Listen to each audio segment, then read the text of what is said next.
Hi, I'm Del Hungerford with Healing Frequencies Music, and I've been asked to do a little bit of introduction talking about the pentatonic scale. There's been a lot of questions that have come to me recently, so I'm just going to take a moment, put together a PowerPoint presentation in order to discuss the pentatonic scale just a little bit. And then I'm going to do playing some things on my keyboard, which is sitting right here. As you can tell, I'm in my office, which is not normally where you see me when I'm creating these videos, but this is where my keyboard is.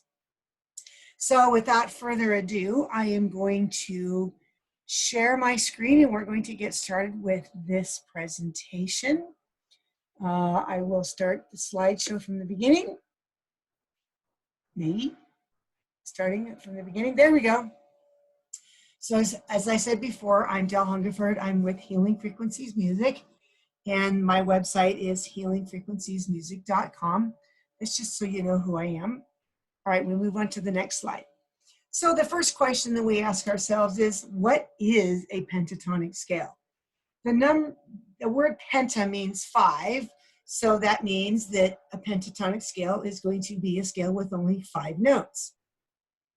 And the next thing is just to explain, scales all have a formula. If you're going to play a major scale, it's going to sound like this. I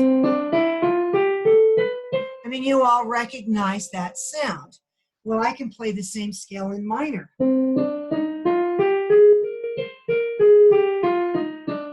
Well, that's what we call natural minor. I could also play it in melodic minor.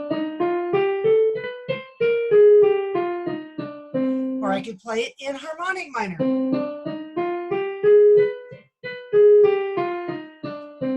So starting on the note C, which is what I was doing, I could play that. I could play different modes. So really, scales are all going to have a formula, just like all the different kind of math that we know of. There's formulas that create all different things. So if we look at scales in the same manner, then you know that a pentatonic scale is going to have the same formula no matter what note you start on. The pentatonic scale is the most natural scale, and it's the easiest to play because when you're using the notes in the pentatonic scale, you're not going to be able to get it wrong. Basically, all of the notes in a pentatonic scale work together. The pentatonic scale has been around as long as humans have played music. Number one, because it's a very natural sounding scale. It's the easiest to figure out. And even a beginner who doesn't know anything about scales, if you give them the notes of a pentatonic scale, they can make music and it was going to sound good. In reality, most pop musicians, rock musicians, people who don't have a lot of musical training tend to gravitate towards the pentatonic scale because you don't have to think to use it. At least that's, the modern way of dealing with it. And it's a beautiful sound. Depending on what note in the scale that you start on will give that scale a different flavor. In reality, a pentatonic scale takes a major scale and leaves out the 4th and 7th notes. That's really it. You take C major, you leave out F and B, you have a pentatonic scale. Again, here is the C major scale. You leave out the F and the B, and you have, which is your pentatonic scale. People often refer to both major and minor pentatonic. This really means that the same notes will be sharped and flatted, but the starting note changes. And I'll describe that here in a minute. So what is the pentatonic scale formula?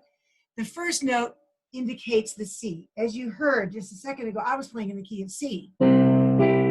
So the key of C, that's my home note. That's my key. And there's,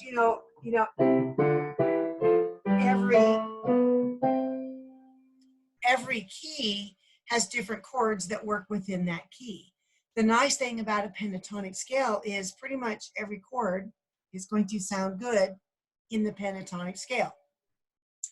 So what I'm finding out in reality, if you take a look at this chart that I have here, The major pentatonic, if you're starting on C, is C, D, E, G, A, and then it goes back to C. But if you start on A, it's going to have more of a minor sound to it. So in reality, pentatonic scales, they're made up of what we call whole steps and half steps. All scales are made up of whole and half steps. A whole step, there's a whole step, there's a whole step. And sorry, my keyboard is making weird sounds. Whole steps, basically, it's like the note C to D with the black key in between. E to F sharp is a whole step because there's a key that's in between. Half steps are like a chromatic scale. Here's a chromatic scale.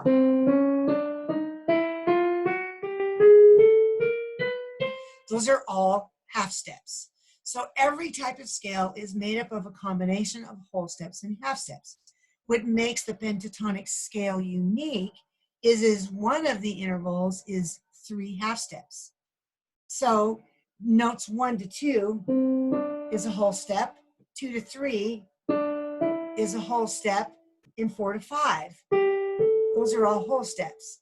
But when you have 3 to 4, there's that interval, what we call a minor third, which is 3 half steps. And then you have it again between the last note back to the first note. So here we have whole step, minor third, whole step, and then minor third. And I think sometimes they show that as 2, 2, 3, 2, 2, 3. I've seen it, but that's talking about the major second, because a whole step is considered a major second. A step and a half is considered a minor third. So you'll see it 2, 2, 3, 2, 2, 3, meaning major second, minor third, major second, minor third. So if you see those numbers associated with that, that's all that means. So basically in a pentatonic scale, you can start at any note within that scale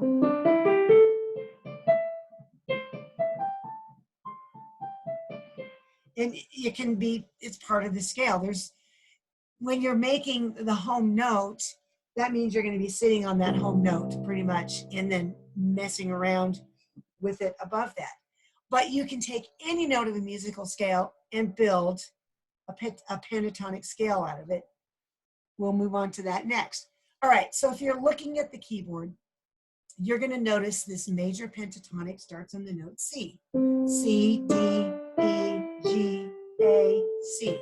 Now, of course, I'm using the one with all the white keys because that's the one that most of us are familiar with. But I could start on C sharp and do the same thing, or D and do it. If you know what the formula is and how to make a major second and a minor third, it's easy to do. Takes a little bit of music theory, but it can be done. So the minor pentatonic, as you see here, it starts on the A, which is the 5th note. So the first one is C, the second one is D, the third one is E, the fourth one is G, the 5th one is A. But if you start on A instead of C, you've got that interval, which makes it sound more minor because the focus is on that first note and that interval between notes 1 and 2, which is, you know, that minor third, which gives us that sad sound. There's your minor triad, which all 3 of those notes are in there. If I raise it to C sharp, then I have a major triad. So that's why they call that minor pentatonic, because those minor notes are the most prominent at the beginning. If you'll notice on the major pentatonic, C, D, E, those are the most prominent notes in that one. We'll get more into that as we go. I use this scale wheel all the time when I'm teaching lessons because, and I think my picture's in the way here, so let me move this out of the way so you can actually read this. There we go. I use this all the time for my students to help them build their scales so that they understand that you're always going to go if you're going up the scale, it's always in the same order. You go clockwise. Counterclockwise is going down or descending. Notes are always in the same order. You're never going to go C, E, D, F in the scale. Those would be jumping intervals. So this scale wheel here represents the key of C, which has no sharps or flats. So when you're turning this into a pentatonic scale, you're going to leave out the fourth note, which as you can see, C, D, E, F. F is the fourth note. And then the seventh note is B. So you're leaving out the F and the B. So if I play just C, D, E, G, and A, I've created my pentatonic scale that starts on C, which we call that a major pentatonic. But if I want to play it on minor, I'm going to start on the note A and still play the same notes. A, C, D, E, and G. So we just built a pentatonic scale starting on the note C. Now if we go to the next slide, now I call this one easy peasy pentatonic because all you have to do is play the black notes. All the black notes on the piano, any of the black notes, if that's all you play, you are playing the pentatonic scale. So if I start on F sharp, then I go to G sharp, then I go to A sharp, then I go to C sharp, and then I go to D sharp, I just played a pentatonic scale. Now, let's say I want to call them flats. All right, so G flat and F sharp are the same note, then A flat, then B flat, then D flat, and then E flat. So just a little bit of music history here for you. In the Baroque era, which was around Bach's time, the sharp and flat notes were combined to create one note name. We call that enharmonic. They have the same sound, but you write them differently depending on which scale they're in. You're not going to call F sharp in a G flat major scale. You're going to call it G flat. Because just like words, we have to spell scales correctly. I always tell my students, how many ways can you spell the word to? I went to the mall. That's T-O. I have too many pieces of music sitting on my music stand. That is T-O-O.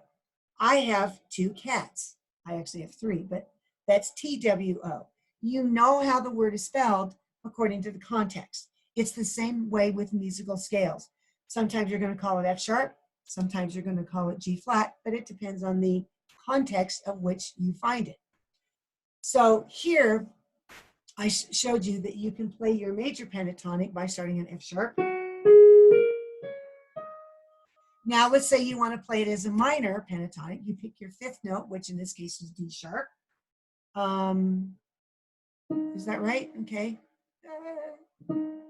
Yeah, that's it. And now I start on the D sharp, and then I just go up. And I just played the minor pentatonic. Again, it sounds minor because of that, the distance between the first and the second note, which we call an interval in music,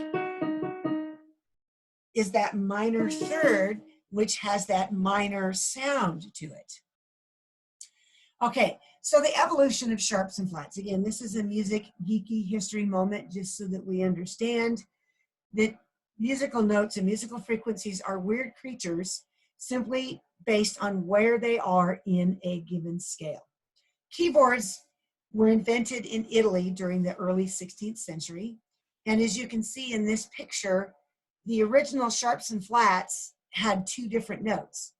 Pianos evolved from the harpsichord, which is an instrument where they came up and plucked the string. You could play it at one dynamic level, and that was it. That's the instrument that Bach played on besides the organ. But by the time Mozart came around, pianos, which they called the pianoforte, because it could play piano, which is soft, and forte, which is loud, which is where we get the name piano. They just dropped the forte part. Pianoforte was an instrument that could play more than one dynamic. And as you can see in this picture, many of the early keyboards had split black keys because at that time, F sharp and G flat were two different notes. F sharp was a little bit lower than G flat. And so it got rather cumbersome to do that. So composers just learned that since they had to retune their instruments anyway, if they wanted to play in the key of D, they would tune that F sharp so it was lower than if they were playing in the key of E flat. Then they would have to make sure it was, or the key of D flat, they'd have to make sure that that F sharp, which is now called G flat, was actually higher. It was a major pain in the keister because until we had equal temperament, they had to stop in the middle of a concert to retune all the instruments or the keyboards so that they could play in a variety of keys.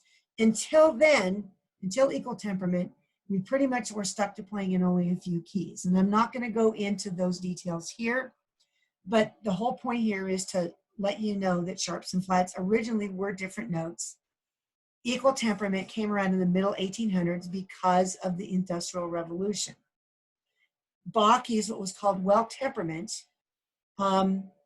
His version of doing that led to what combined the black keys. Well temperament means the distance between the notes were not even, but they were close.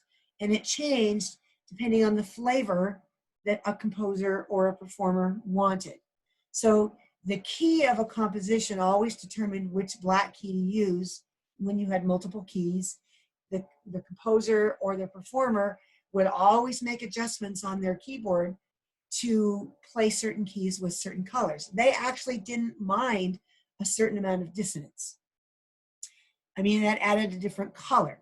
So let's take and we're going to practice building a couple of pentatonic scales. In this case, we're going to start on the note G. I know that the key of G has one sharp. So as you can see, it's F sharp. So if we start on G, you're going to count. G is 1, A is 2, B is 3, C is 4, D is 5, E is 6, F sharp is 7, G is 8. So you leave out the 4th note and the 7th note. Take a look at that. What are those 2 notes? C and F sharp. That means my G pentatonic is going to start on a G, A, B, D, E, back to G. That's my major pentatonic, as you would call it. Now, if I want to do the minor pentatonic, then I just start on the 5th note, which is E. So we're going to start on E, E, G, A, and then that B, D. Nope. Sorry, I lost my spot. So we're going to start on E, G, A, B, D, E. Nope, there's no B. I knew something was wrong. Let me just look at what's there. E, G, A, B, D. Yeah, that's right. Then you go back up to E. So that is your minor pentatonic. Notice I'm using the same notes. I'm just starting on a different beginning note. And the distance between those first 3 notes is what tells your ear whether it's a major or minor pentatonic. Okay, sorry about that mix-up. My brain wasn't working for that. Now we're going to try it again with the new scale. This time we're in the key of A, which has 3 sharps.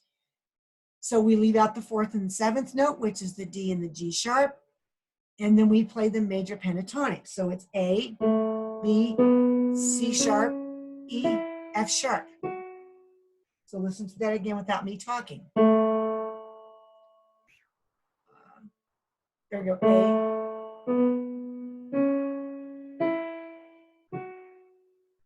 Now to play this as a minor, we're going to make note 5 the new starting note, which is basically reordering the scale. And the new order is F sharp, A, B, C sharp, E.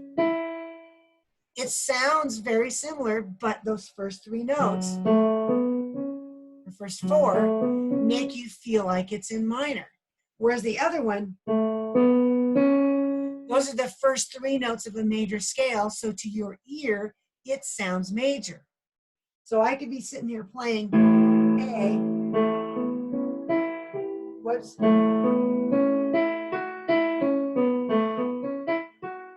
So in your ear, it's going to sound major because A is my home note. Okay. So I say, whoa, Nelly, which is a saying that I remember you used to always say, to make it clear. The main note of any scale is the home or tonic note. It's the note that generally starts and ends a piece of music. In a pentatonic scale, the notes all work together, so it doesn't really matter where you start and stop. You could potentially make any note the home note. Music is based off relationship between the 1 and the 5, the first and the fifth note of any scale. We call that in music theory the tonic dominant relationship. This is evident when looking at the harmonic or the overtone series.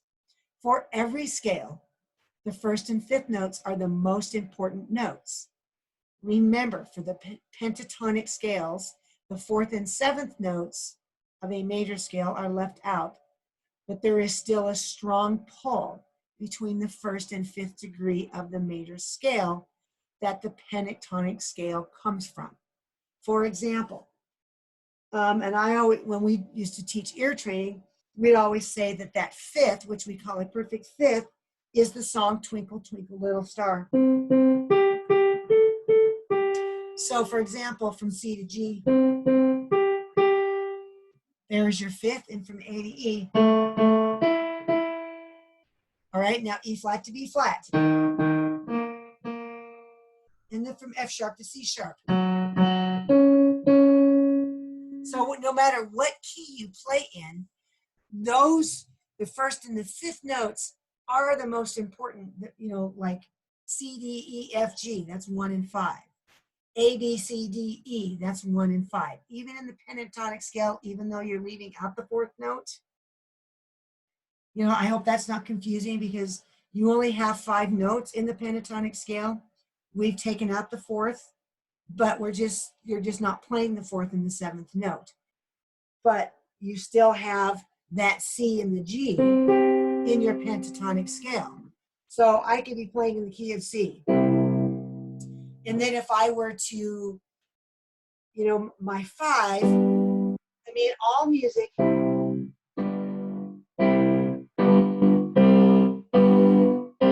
is that 1-5-1-5 relationship in the key of A. I can 1, 5, 1, 5, 1. Okay, now E flat to B flat. So here's E flat. 1, 5, 1. So you hear that is really popular in all music. F sharp to C sharp.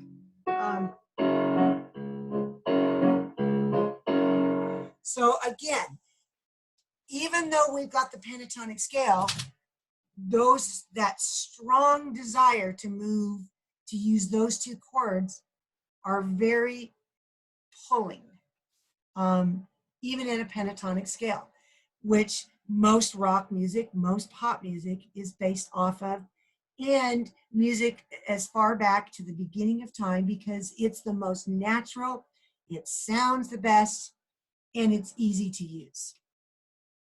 Okay, so now what we want to do is because we're just practicing building a pentatonic scale, we're going to use the E flat scale, which is E flat, F, G, A flat, B flat, C, D, ending on E flat.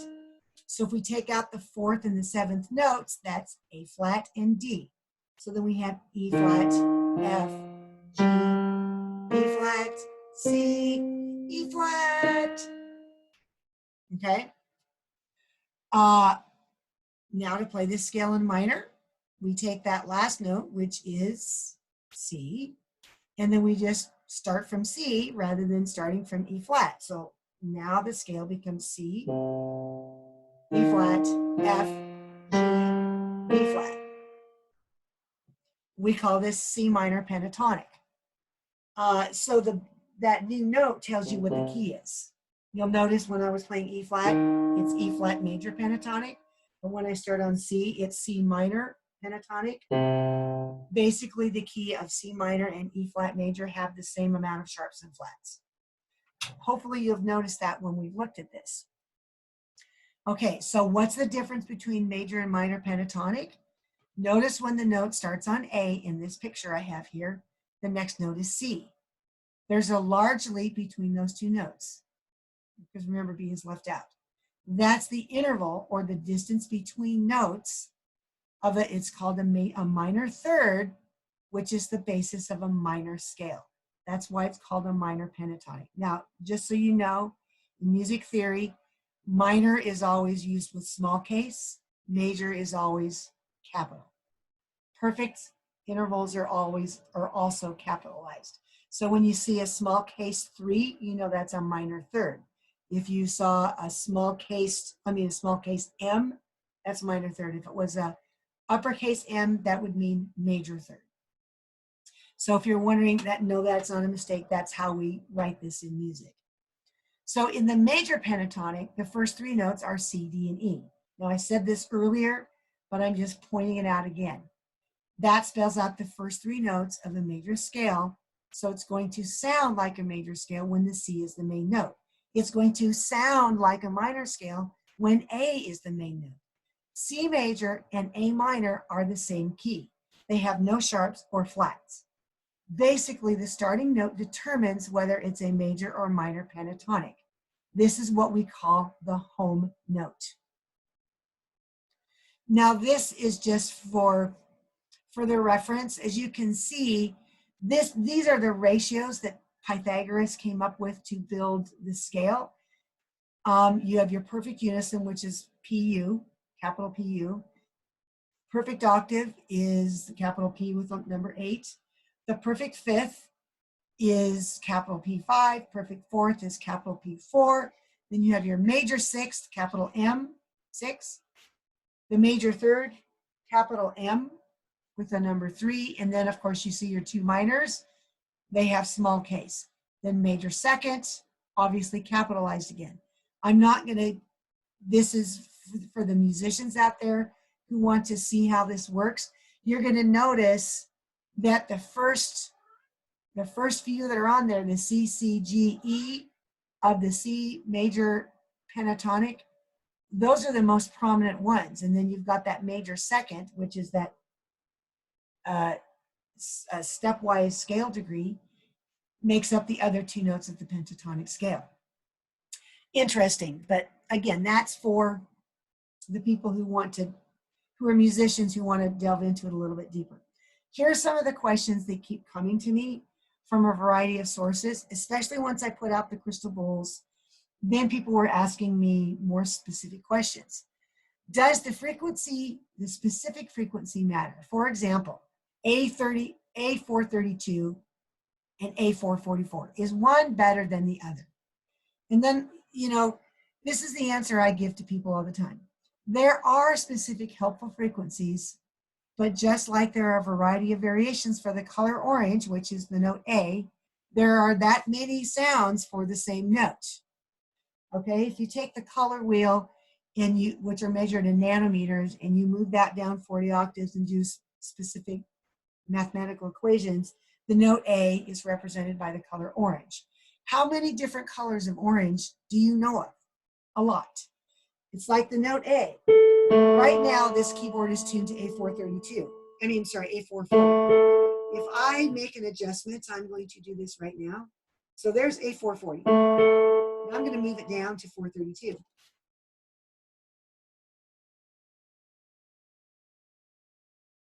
Well, 434. You can hear that's different. Let me lower it even more.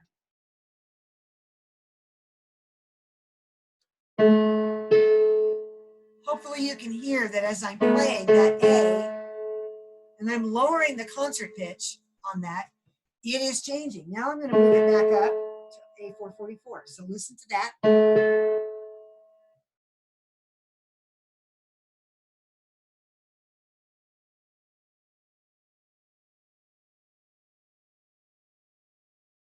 Takes a moment to get there.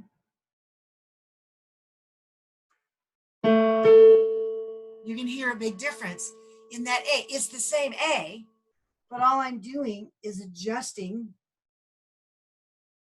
the concert pitch. I started at A440, I worked my way down to 432, then I worked my way back up to A444. Those are just different colors of the note A. Now, with Rife frequencies, like Royal Raymond Rife, his machine, the frequencies from that, they do show that there are certain specific frequencies that will help with certain things. I mean, that's how he shattered cancer. He matched the resonant frequency of the cancer cells and blasted it with the same frequency that was stronger than the cancer frequency, so it killed it. So in that case, yes, there are specific helpful frequencies. But I don't think that we need to get hung up over that. And you'll see why here in a minute. The next question, how can you retune to get a specific frequency? You just heard me demonstrate that on the keyboard. Keyboard instruments and string instruments are the only instruments that have the capability of making large adjustments. Wind instruments, the crystal bowls, recorders, flutes, all of those, you have to build a different instrument to your specific specifications. So no, you cannot retune a crystal bowl. You just have to play your instrument in whatever key that crystal bowl happens to be in if you want to play along with it, which I have been doing. It's slightly above or below what they say they're going to be, but crystal bowls have so many harmonics in them that it's really hard to figure out the exact fundamental or the base frequency of that instrument. But so hopefully that answers question number 2. Question number 3, how does musical temperament determine specific frequencies? Temperament adjusts the distance between notes. Even with the pentatonic scale, the temperament, and not the tuning, will determine the exact frequency. People get really confused between temperament and tuning. This keyboard right now is tuned to A444. So if I'm in an orchestra, I'm going to play that A and make sure that A on my instrument matches that A. Then I will tune the rest of my instrument, pull out, push in, do whatever I need to make all the other notes match that A. That's when it's an equal temperament. Now, I have a variety of temperaments on this keyboard. I can do Pythagorean, I can do Verkler, I can do 3 or 4 different versions of well temperament. The standard is equal temperament. So temperament is you're literally adjusting the distance between each note. Up until the Industrial Revolution, which was in the mid-1800s, there was no way to perfectly tune the distance between every note.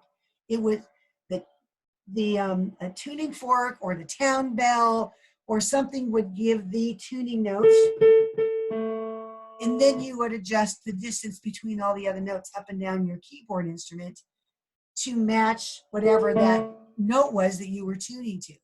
I mean, they have so many tuning forks that they found that they know were used to tune an instrument.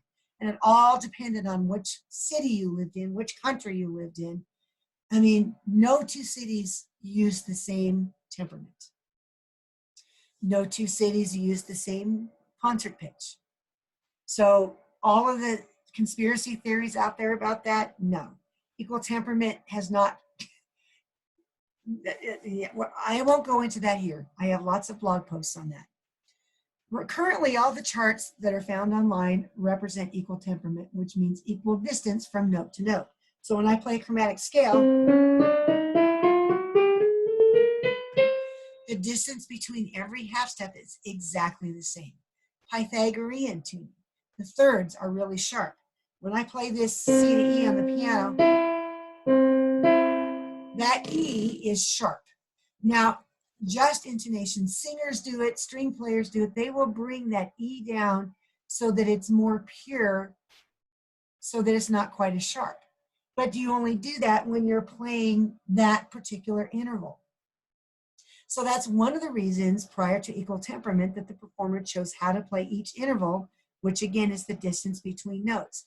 It all depended on the piece of music they were playing, what notes were being used, which notes were more prominent, which notes they wanted to have a little bit more color by sounding a little bit out of tune. So basically, when you're adjusting intervals, you are tempering the scale, which is how we get the word temperament. So the other thing is, I do have Pythagorean tuning charts on Healing Frequencies Music for both A432 and A444 concert pitches. If you take those charts, You go find ones in equal temperament, you're going to see the numbers are actually quite close. But this is the key. There are no absolutes when it comes to specific frequencies within scales. Because our current standard is equal temperament, those are the specific frequencies you will see for anyone who writes out a pentatonic scale or puts a slide up. These are the frequencies for this in a pentatonic scale. That's all based on equal temperament, but that can be adjusted should you choose to use another temperament. Equal temperament was created to make playing in all 24 major and minor keys possible without having to stop a concert and retune the keyboards to play in the keys with lots of sharps and flats. This also allowed composers more leeway in creating complicated music. And you see much more evidence of that starting with Beethoven in the late classical era. You know, you think about the very first computer that came out. You had to take one of those big honking floppies and flip that thing in there. You could store maybe one page on there. You know, just like any computer geek, they get really bored with doing something super simple. Musicians are no different, and they want to be able to write more complicated music, to do stuff with the music, to make it more colorful. The way they did that was through equal temperament, which allowed the moving around between keys that didn't work well together before to actually sound decent now. Up until the middle 1800s, that was not possible. Okay, and I will add this next piece here. The importance of intent. We think it's just a musical frequency or just this, but your intent is at least half the picture. Any musical frequency is only part of a recipe. There is evidence that some frequencies have huge specific purposes. But also know that intent will make a big difference. It's like that observer thing, you know, in quantum physics. The particle knows when it's being observed to either become a wave or becomes, I lost my train of thought. The particle will change depending on whether it's being observed, okay? Our intent is what creates that. So when we're using music or any musical instrument as part of a journey into a wholeness, we literally arc our intent with the sound, it's that observer effect, from the instrument to create a recipe for bringing us into a place of wholeness. And I say that there are no absolutes because we are all different. I'm not the same as you. When people come up to me and ask me, which crystal bowl should I choose? I say, which one does your body want? You have to, because your intent is as much a part of the recipe as the frequency that comes out of that crystal bowl. Our intent paired with our actions determines an outcome. A frequency alone won't do the full job. There must be something done on our part to complete the frequency job process. And this is also huge. We must learn to do for ourselves rather than relying on someone to do for us. When we are proactive in our wholeness journey, the intent creates a stronger frequency that entrains and entangles with the modality that is used. So please don't forget intent throughout this entire process. A lot of people come to me, which is the love frequency? How do I know what to use? I'm like, well, if I use my intent to put into, to bring love into my music, people are going to feel that. Doesn't matter what frequency I use. My intent to bring love into a piece of music is what helps make that music feel like it's full of love. Okay, and the last thing that I'm going to say here is show you some helpful links. Again, my website, healingfrequenciesmusic.com, is where all of my music can be purchased. I also have EMDR, which is the bilateral music, which pans from one side to the next. I also have lots of blog posts where I put all of my research about all things frequency, about any of the current conspiracy theories, and one of those is about the ancient solfeggio frequencies. I mean, they might be frequencies, but what they're saying is the history is completely inaccurate based on what we have. You know, we have lots of evidence tuning forks, keyboards, organs. You know, we have all of these things to show that the information that they're saying about those frequencies is inaccurate. So I'll just leave that. Healing Frequencies Music is where I also sell crystal bowls. They're just basically shipped directly from the manufacturer to you. And so if you just go to Healing Frequencies Music, across the top, you'll see the EMDR music tab, you'll see the crystal ball tab, you'll see all these other kinds of tabs that take you to a variety of places. And I'll stop sharing the screen now. So hopefully that helps you understand just a wee bit about the pentatonic scale. I wouldn't worry about looking for specific frequencies for the pentatonic scale. You just pick notes. Right now, the easiest way to do it, start on C, leave out the B and F, you've got yourself a pentatonic scale. If C is your main focus, then use C as your main note. If you really want that minor sound, then you use A as your main note, and it'll have that minor feel. So just know, either all the black keys, if you don't mind playing all the black keys, there's pentatonic scale, or use C and leave out all the B's and F's. If you're interested in knowing more about how to do that, I encourage you to join the Frequency Basics class.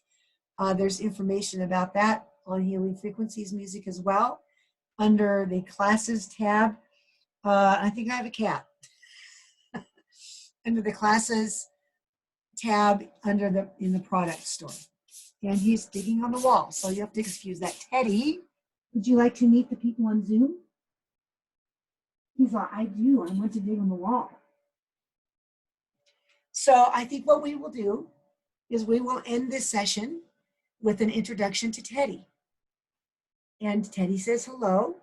And I hope to see you on Healing Frequencies Music to check out all the articles and listen to samples of the music.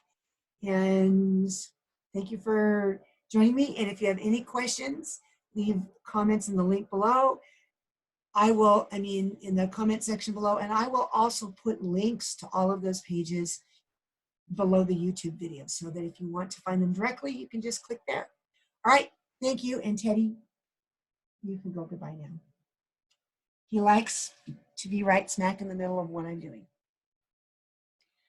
Thank you.